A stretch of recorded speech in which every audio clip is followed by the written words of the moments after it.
নমস্কার বন্ধুরা, আজকে একটা খুব মজার ইনফরমেশন নিয়ে চলে এসেছি। ক্যাপসিকাম বা বেল পেপার আমরা সবাই খুব পছন্দ করি, রান্না করে খেয়ে থাকি।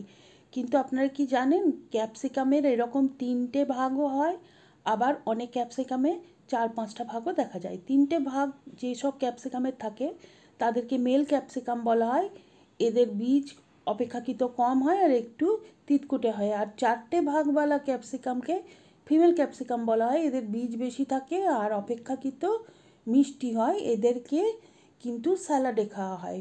মেলগুলো খাওয়া হয় রান্না করে, আর ফিমেল ক্যাপসিকামগুলো খাওয়া হয় স্যালাডে। তো আমি তো জানি না আদৌ যে কোনো সবজির এরকম করে মেল বা ফিমেল হয় কি না, কিন্তু কথায় প্রচলিত আছে এটাই যে 3টে ভাগওয়ালাগুলো মেল ক্যাপসিকাম আর 4 ভাগ হলে বা 5 ভাগ হলে সেটা ফিমেল ক্যাপসিকাম। হলুদ এবং লাল বেল পেপারের ক্ষেত্রেও কিন্তু এই একই কথা প্রচলিত আছে। তো আপনারা কি এই ফ্যাক্টটা জানতেন, বা এই ধরনের আরও মজার মজার ফ্যাক্ট জানতে উৎসাহী? তাহলে অবশ্যই কমেন্ট করে জানাবেন। আর এই ভিডিওটা ভালো লাগলে please like, share and subscribe my channel.